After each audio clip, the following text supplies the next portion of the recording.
तो इनकी सतही ज्ञान और उनको पप्पूगिरी वाला ज्ञान दोनों जनता के सामने होगा, तो दोनों का मूल्यांकन हो जाएगा। बाबरी ताला तो कोई वो ताला होता नहीं है, अलीगढ़ी ताला होता है। मोदी जी संविधान नहीं खत्म करेंगे, मोदी जी इसकी ऐसी की तैसी करेंगे, और आपको विपक्ष के लोगों को अगर आ गए तो जो करना हो कर लें। एक चिट्ठी सामने आई है, उसको लिखा गया है, लेकिन उससे पहले ये समझ लीजिए कि उसमें लिखा गया क्या है। उसमें लिखा ये गया है कि उसमें बेकायदा एक इनवाइट किया गया है देश के प्रधानमंत्री नरेंद्र मोदी को और कांग्रेस के पूर्व राष्ट्रीय अध्यक्ष राहुल गांधी को, कि वो आएँ और डिबेट करें। जो बात वो लोग रैली में कह रहे हैं वो यहाँ कहें और स्थिति स्पष्ट हो। लिखा किसने? सुप्रीम कोर्ट के फॉर्मर जज जस्टिस मदन लोकर ने, justice AP Shah former Delhi chief justice, high court के चीफ जस्टिस, और एन राव मशहूर जर्नलिस्ट। लेकिन इस चिट्ठी का मतलब क्या है? क्या यहाँ भी एक तरह डिबेट की पद्धति शुरू होती है? अगर ऐसा होता है तो इस पर बात करेंगे। हमारे साथ मौजूद हैं उत्तर प्रदेश के राज्यपाल के एडवाइज़र रह चुके हैं CP पांडे जी, उनसे बात करेंगे। सर, प्रेसिडेंशियल फॉर्म अमेरिका में तो हम लोग देखा है कि डिबेट होते, जो कैंडिडेट्स होते हैं। नरेंद्र मोदी जी तो कैंडिडेट हैं, इसमें कोई दुरा नहीं। राहुल गांधी तो PM कैंडिडेट नहीं है, वो इनफैक्ट उधर क्लियर ही नहीं कौन कैंडिडेट होगा। तो जो ये लेटर का जो लिखा गया है, इसका क्या माने निकाला जाए? लेटर का तो एक हेल्दी साइन है कि भाई उन्होंने एक तरह से सुझाव दिया है कि आप लोग दोनों एक तरह से पक्ष और विपक्ष को रिप्रेजेंट कर रहे हैं। अब नरेंद्र मोदी जी सत्ता में के पक्ष के हैं, और एक तरह से राहुल गांधी भी इमर्ज हुए हैं विपक्ष के एक सर्वमान्य लीडर मत कहिए, लेकिन एक बड़े लीडर के रूप में, विपक्ष के रूप में हैं। और कांग्रेस पार्टी पूरा देश में चुनाव लड़ रही है, तो इसलिए आप कह सकते हैं कि वो रिप्रेजेंट कर रहे हैं पूरे देश को। तो एक इन्होंने ये अच्छी सुझाव तो मैं कहूँगा कि निश्चित रूप से कि जजेस ने जो लिखा है चिट्ठी में कि होना चाहिए डिबेट पर, ताकि हर पॉइंट पे जनता के मन में हो जाए कि आपका सोच क्या है, क्या मोदी जी की क्या सोच है, और राहुल गांधी अगर प्रधानमंत्री बनते हैं या उनके पार्टी का कोई बनता है तो उसकी क्या सोच है। तो एक जनता के मन में एक स्पष्टता तो आएगी, इसमें दोहराया अगर ऐसा होता है। लेकिन देखिए, ये है एक पार्लियामेंट्री डेमोक्रेसी के लिए। नरेंद्र मोदी जी आज प्रधानमंत्री कैंडिडेट होते हैं, अगर बहुमत हो सकता है कि बहुमत न आए तो नरेंद्र मोदी जी प्रधानमंत्री कैंडिडेट नहीं हो सकते हैं। लोग कहें कि नहीं, आप बहुमत नहीं ला पाए तो हम दूसरे को प्राइम मिनिस्टर बनाएंगे, अलायंस जो बनाएगा अलायंस जिसको एक्सेप्ट करेगा तो वो प्रधानमंत्री बनेगा। तो ये आप नहीं कहते कि नरेंद्र मोदी जी भले प्राइम मिनिस्टर कैंडिडेट हैं, लेकिन अगर किसी कारणों से पूर्ण बहुमत नहीं आए तो पुनः प्रधानमंत्री बन ही सकते हैं। उसी तरह से राहुल गांधी जी हैं, राहुल गांधी भी तो प्राइम मिनिस्टर कैंडिडेट है नहीं, तो उनको साथ जितनी पार्टियां उस समय क्या आएंगी, अगर मान ली उनको भी बहुमत नहीं मिलता है, बहुमत तो अगर अलायंस के साथ हैं वो तो अकेले दावा कांग्रेस पार्टी कर नहीं रही, तो इसलिए पार्टी के अकेले तो सत्ता में आ नहीं सकती। ये बात तो ख़त्म हो जाए, जब भी आएगी तो अलायंस के माध्यम, गठबंधन के माध्यम से आएगी। तो वो भी सारे विचारधाराओं को रिप्रेजेंट नहीं करते हैं, सब लोग पता नहीं किस बात से सहमत हों।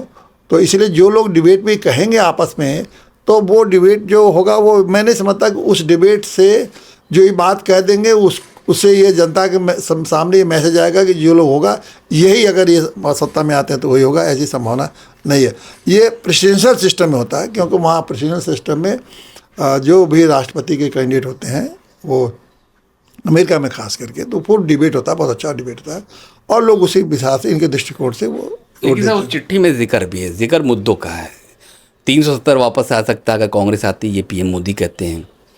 कांग्रेस ये कहते हैं खड़गे से हो या राहुल गांधी हो या प्रियंका गांधी हो, उनके वो ये रैली बोलते हैं कि अगर संविधान बदल जाएगा, ये नैरेटिव इतना क्रिएट हो चुका है कि अगर मोदी लौटते हैं तीसरी बार सत्ता में, लल्लू सिंह फैज़ाबाद MP उन्होंने कहा कि इसलिए हमको 400 सीटें चाहिए, हालांकि बाद में उन्होंने सफाई दी थी। दूसरा, फिर इलेक्टोरल बॉन्ड को लेकर बहुत बातें की जा रही। तो बेसिकली उनका ये कहना, उस चिट्ठी का जिक्र इसलिए है कि जो मुद्दे हैं, जो बयान सामने आ रहे हैं, तो दोनों आमने सामने आकर क्लियर करें। जनता थोड़ी कंफ्यूज है, उनको ये लग रहा है कि अच्छा अगर कांग्रेस आती है तो राम मंदिर में ताला पड़ जाएगा।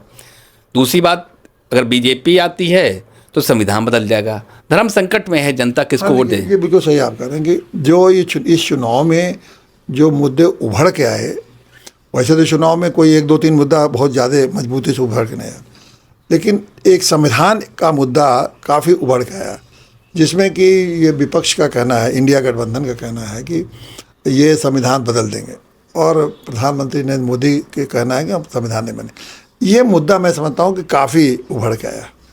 देखिए, इसलिए इसके बारे में तो जनता को जानना चाहिए।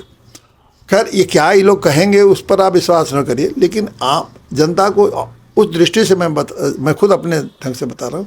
देखिए, हम लोग एक नैतिक पार्टी भी चलाते हैं, आप जानते हैं। नैतिक पार्टी का हमारा वो मुद्दा ही है, नैतिकता का मतलब ये सामान्य नैतिकता नहीं है, मॉरलिटी मतलब कॉन्स्टिट्यूशनल मॉरलिटी की बात है। हम लोग कॉन्स्टिट्यूशनल मॉरलिटी का ही सिद्धांत पर नैतिक वर्ड मतलब कॉन्स्टिट्यूशनल मॉरलिटी की बात है, संवैधानिक नैतिकता की बात करते हैं। संवैधानिक नैतिकता एक चीज़ है, चाहे उसको आप बेसिक स्ट्रक्चर कहिए या संवैधानिक नैतिकता कहिए। सुप्रीम कोर्ट ने उसको संविधान में क्या क्या बदला जा सकता है, क्या नहीं बदला जा सकता, इसकी चिंता वो पहले किया था उन्होंने। और इसके बाद उन्होंने ये निष्कर्ष निकाला कि संविधान में हर चीज़ नहीं बदला जाता। संविधान में संशोधन तो किया जा सकता है, लेकिन संविधान में हर चीज़ नहीं बदल सकता। जो संविधान में क्या नहीं बदला जा सकता है, उन्होंने कहा बेसिक स्ट्रक्चर नहीं बदला सकता। बेसिक स्ट्रक्चर नहीं बदला सकता, उसमें सबसे महत्वपूर्ण क्या बात है कि संविधान में कोई भी चीज़ आप बदलेंगे तो आप ये नहीं कह सकते हैं कि इस संविधान में जो भी संशोधन किया जाएगा उसका सुप्रीम कोर्ट में सुनवाई नहीं हो सकती, ये आप नहीं कह सकते। तो जैसे ये बात बड़ा महत्वपूर्ण है, ये उन्होंने कहा ये बेसिक स्ट्रक्चर है। Independence of judiciary is a basic structure of the constitution. और ये उन्होंने प्रॉपर्ली जजमेंट भी होल्ड कर दिया है कि जब इन्होंने जजेज अपॉइंटमेंट के लिए जो कमीशन बनाया है, जुडिशल अपॉइंटमेंट कमीशन, उसमें उन्होंने कहा कि आप जजेज का अपॉइंटमेंट जो करने का अधिकार अपने पास रख रहे हैं वो हम नहीं करने देंगे, क्योंकि इससे basic structure of the constitution effect होगा। कैसे इफेक्ट होगा? Because independence of judiciary will be paralysed. हाँ, तो दैट विल बी पैरालाइज्ड, तो इंडिपेंडेंस ऑफ जुडिशरी नहीं रह जाएगी, तो उसके में इंटरफेरेंस होगा। तो independence of judiciary is a basic structure. तो रिव्यू का पावर उन्होंने कहा कि ये बेसिक स्ट्रक्चर का ही पावर। उसी तरह बहुत उन्होंने कहा कि फेडरल स्ट्रक्चर इसका है, सेकुलरिज्म इसका बेसिक स्ट्रक्चर है, फंडामेंटल राइट बेसिक स्ट्रक्चर है। और वो कह दिया कि जब समय समय पर जरूरत पड़ेगी तो हम लोग इसको तय करेंगे कि basic structure of the constitution क्या है। तो अब ये जो कहना है विपक्ष का कि ये आएंगे मोदी जी तो पूरा संविधान बदल देंगे, तो बदलेंगे तो बदलने को तो कोई रोक नहीं सकता, भाई आप कुछ भी संशोधन करिए, लेकिन उसमें जो भी कुछ बदलेंगे तो वो एक तरह से सुप्रीम कोर्ट उसको देखेगी कि क्या बदल सकते हैं क्या नहीं बदल सकते हैं। तो ये पूरा खतरा कि नहीं संविधान ही खत्म हो जाएगा, ये खतरा ये जनता के अंदर निराधार। अब दूसरी बात यह है कि मोदी जी कहते हैं कि हम नहीं बदलेंगे, तो मोदी जी कहते हैं हम नहीं बदलेंगे, उसका ये मतलब है कि वो अपने मन वाली बात तो बदलेंगे। अब देखिए, मोदी जी जो कह रहे हैं नहीं बदलेंगे, लेकिन कहेंगे मैं जो कुछ कर रहा हूँ संविधान के मर्यादा को देखते हुए कर रहा हूँ। तो संविधान में तो 125 संशोधन हो ही चुके हैं, 10-20 पर संशोधन मोदी जी कर सकते हैं। अब वो जो करेंगे मामला सुप्रीम कोर्ट में तब तय होगा, लेकिन पहले तो अमेंडमेंट हो ही जाएगा ना। तो वो मोदी जी का जो कहना है कि हम नहीं बदलेंगे वो भी सही है, और इन लोगों का भी जो कहना सही है कि संविधान बदल देंगे, दोनों सही है। ये लोग संविधान बदलेंगे, मोदी जी भले कुछ कहे, लेकिन वो कहेंगे कि मैंने जो कुछ बदला वो तो संविधान के अनुरूप बदला है, मैंने संविधान के विपरीत जाके नहीं बदला।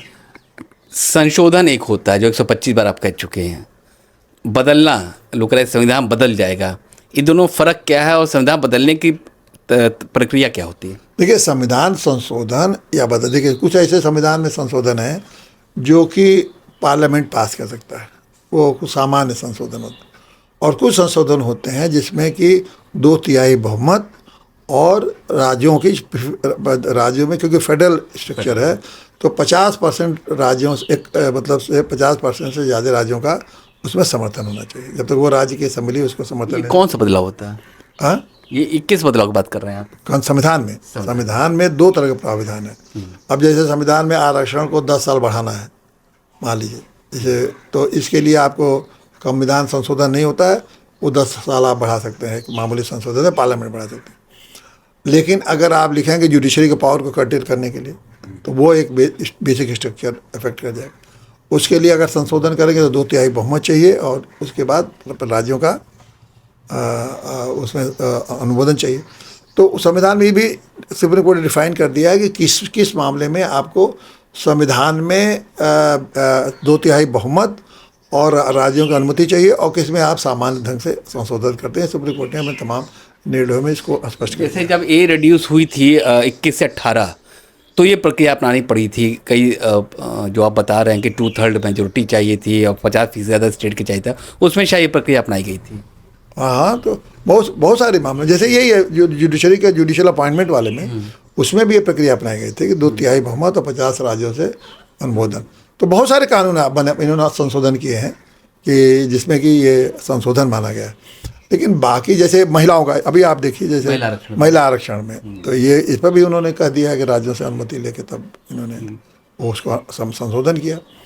तो उसमें लेकिन 400 चाहिए, ये कहीं समझ में 2/3 बहुमत का मतलब इनके पास तो इसी बहुमत में महिला आरक्षण वाला तो किया ही है। हाँ। जो बहुमत इस समय चल रहा है महिला आरक्षण में तो इसी संशोधन किया है। तो 400 का हमारे समझ नहीं आ रहा है। अगर आपको साथी हैं तो आप उनसे साथी लोगों से करके कर दीजिए। अरे एक और बात कह रहे हैं मोदी जी कि अगर कांग्रेस सत्ता में आती है तो राम मंदिर में बाबरी ताला पड़ जाएगा। क्या ये मुमकिन है? सुप्रीम कोर्ट का ऑर्डर से बना है राम मंदिर। देखिए, बाबरी ताला का क्या मतलब है? बाबरी ताला तो कोई वो ताला होता नहीं है, अलीगढ़ी ताला होता है।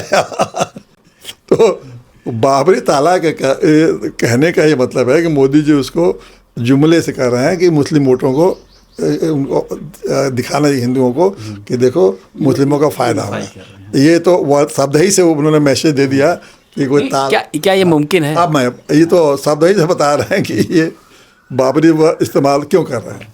वो इसलिए दे रहा है कि हिंदू मुस्लिम डिवाइड को चुनाव के टाइम में पोलाइज करने। लेकिन जो सबसे बड़ी बात है कि वो मंदिर तो बना है सुप्रीम कोर्ट के फैसले से, उसके बाद उस पर रिव्यू भी हो चुका है, रिव्यू भी खारिज हो चुका है। तो उसमें हिंदुओं को मिल गया है मंदिर और मुसलमानों को भी मिल चुका है ज़मीन, मस्जिद मिल चुका है। तो अब इस पर उसको कोई मैं सुप्रीम कोर्ट के फैसले के खिलाफ कौन से कानून से ये इंडिया गठबंधन करेगी? कोई कानून तो ऐसा बनाएगी नहीं। और अगर बनाएगी तो कोई पॉलिटिकल पार्टी है क्या इंडिया गठबंधन को हिंदुओं को वोट नहीं चाहिए क्या? तो ये तो बिल्कुल वही जुमला टाइप का, जैसे 15 लाख जो आएगा वही उसी का एक नया जुमला आप इस चुनाव में मान लीजिए, ये इस चुनाव का मुबला है। तो ये बिल्कुल संभव नहीं है। वो तो ये जो व्यवस्था बन गई है और एक जजमेंट से आया है, सुप्रीम कोर्ट ने एक जजमेंट दिया है और दोनों पार्टियों से संतुष्ट हैं, दोनों अपना एक्सेप्ट कर चुके हैं जजमेंट को और क्रियान्वित भी हो चुका है। तो जो चीज़ क्रियान्वित हो चुका है उसको अनडन कर लेंगे, ये कोई संभव है? कोई नहीं कर पाएगा। सुप्रीम कोर्ट भी कह रहा है कि बेसिक स्ट्रक्चर नहीं बदलेगी। पहली बार संविधान चुनाव के मामले में आया है, मुझे बड़ी प्रसन्नता हो रही है। और मैं कई जगह अपने नैतिक पार्टी के फोरम में कहा कि मुझे बड़ी प्रसन्नता होती है कि संविधान एक मुद्दा जनता के सामने बहस हुआ। अब ये आप समझने की ज़रूरत है कि क्या संवैधानिक नैतिकता है और क्या सामान्य। देखिए, कौन चीफ मिनिस्टर होगा, कैसे चीफ मिनिस्टर का चुनाव होगा, कैसे वो व्यवस्था चलाई जाएगी, क्या अधिकार होगा किसका, ये नैतिकता नहीं है। संविधान की नैतिकता है कि मुझको जो संवैधानिक नैतिकता का जो सबसे बड़ा प्रियम्बुल हमारे पूरे संवैधानिक नैतिकता का एक दर्पण है। समझा आपने? अब वो दर्पण को पढ़िए तो पता लग जाता है कि ये भाई ये लोग इसके वैल्यू है। जैसे हमारे आपके सबके जीवन के एक वैल्यू होते हैं ना कि भाई सीबी पांडे जी इस तरह के आदमी हैं, उसी तरह से आपके इस तरह के आदमी हैं। खुर्रम साहब भाई झूठ नहीं बोलते हैं, तो आप खुर्रम साहब का एक वैल्यू है। सीबी पांडे साहब किसी की बात जो है गलत बात स्वीकार नहीं करते, आप यही समझते हैं कि एक वैल्यू है। उसी तरह हमारे संविधान की एक वैल्यू है ना कि ये हमारा प्रियम्बल रिफ्लेक्ट करता है कि बराबरी है, इक्वलिटी है, सेकुलरिज्म है, मेल भाव है, भाईचारा है, जस्टिस है, इक्वलिटी है, फ्रेटर्निटी, तमाम बातें हैं, उससे रिफ्लेक्ट होता है। तो वो संवैधानिक नैतिकता की जो बात है, जो जिस पार्टी जिसकी ओर लेकर हम चल रहे हैं, उसको देश के जनता को ये समझना चाहिए कि ये जो बात कह रहे हैं इसको कोई ले नहीं पाएगा। ये अब स्टेबलाइज भी हो गया है 75 साल धीरे धीरे। अब उसमें हम जो विपक्ष कह रहा है कि सब विपक्ष अपनी बात तक उठा नहीं रहा, वो विपक्ष ये कह रहा है कि मोदी जी संविधान को ख़त्म कर देंगे, जबकि मोदी जी का ये कहना है कि भैया इसी संविधान की ऐसी तैसी कर देंगे, ख़त्म नहीं करेंगे। हमारे पास जब पावर में आएगा तो इसकी संविधान की मैं ऐसी तैसी कर दूंगा। और कर रहे हैं। जैसे कि संसद में उद्घाटन हुआ, संसद किसे बनता है? लोकसभा, राज्यसभा और राष्ट्रपति से संसद बनता है। और जब संसद का उद्घाटन हुआ लोकसभा का तो उसमें राष्ट्रपति थे ही नहीं। तो इसी संविधान के अंदर उन्होंने ऐसी तैसी कर दिया कि नहीं कर दिया, किया कि नहीं किया? तो उनको क्या जरूरत है संविधान को बदलने की? उनको ऐसे विपक्ष वालों को ये कहना चाहिए कि भैया अगर मोदी जी आए तो उनको 20 उदाहरण देना चाहिए। हम 20 उदाहरण दे सकते हैं आपको कि मोदी जी ने संविधान की ऐसी तैसी कर दी है इसी संविधान के अंतर्गत। मैं 20 उदाहरण दे सकता हूँ, आपको एक एक कैटेगरिकल गिना सकता हूँ। तो लेकिन ये लोग ये नहीं कह रहे, ये लोग कह रहे मोदी संविधान खत्म कर देंगे। मोदी जी संविधान नहीं ख़त्म करेंगे, मोदी जी इसकी ऐसी की तैसी करेंगे और आपको विपक्ष के लोगों को अगर आ गए तो जो करना हो कर लें, क्योंकि वो क्या कर पा रहे, जो उन्होंने किया कुछ कर पाए क्या लोग? भाई जो मोदी जी ने जो कुछ भी इधर 10 साल में किया, अपने मनमानी जिसको करना होता करे, नोटबंदी कर दिया, कुछ कर पाएगा? नोटबंदी कितना गलत ढंग से इन्होंने किया, जीएसटी लगा दिया, कुछ लोग कर पाए क्या? सब तो ये चंदा वाला कर दिया उन्होंने, कुछ कर दिया क्या? तो ये संविधान के तहत ही हुआ ना, तो ऐसी तैसी किया कि नहीं संविधान कुछ, तो उसी तरह सब ऐसी तैसी करते रहेंगे। अब ऐसी तैसी करने के लिए, रोकने के लिए विपक्ष को पूरे इसमें लॉजिकल ढंग से प्रेशर, वो स्पष्ट जनता को समझा करना चाहिए कि देखिए यहाँ ऐसे हो सकते। केवल एक नैतिक पार्टी है जो कि उतनी ताकत नहीं है, वही बताती है कि देखिए ऐसे ऐसे, जैसे आज मैंने आपने चर्चा की, ऐसे ऐसे मोदी जी संविधान के दर्जनों बता सकता हूँ कि ये उन्हें ऐसी तैसी कर सकते हैं। अरे ये बताइए आखिरी सवाल कि जो चिट्ठी लिखी है 3 लोगों ने, नरेंद्र मोदी जी को और राहुल गांधी जी को, क्या दोनों को आना चाहिए इस डिबेट में? देखिए हेल्दी तो यही होता है, इसमें डिबेट में क्या बुराई है? तो मैं ये समझता हूँ ठीक है, सिस्टम हमारा नहीं है डेमोक्रेटिक, हमारा जो सिस्टम पार्लियामेंट्री डेमोक्रेसी है, इसमें ये परंपरा नहीं है कि डिबेट में आए लोग, और प्रेसिडेंशियल सिस्टम है तो ये परंपरा है, ये परंपरा ही है। लेकिन आए तो बुराई क्या है? इतना देश उस दिन देखेगा कि भाई इवेल्युएट कर लेगा कि हमारे मोदी जी क्या बोल रहे हैं और राहुल गांधी। तो मैं उस दृष्टि से तो मैं भी उसका समर्थन करूँगा कि दोनों आम राहुल गांधी में जितनी क्षमता है उनका भी क्षमता का पता लग जाए। जो लोग कहते हैं कि पप्पू हैं भाई देखें आए तो उनका देश के सामने उनके भी हो जाएगी, और मोदी जी का कई मामले जो सतही ज्ञान है वो भी लोगों का पता लग जाएगा कि मोदी जी का जो सतही ज्ञान है उसमें कितनी गहराई है वो भी पता लग जाएगा।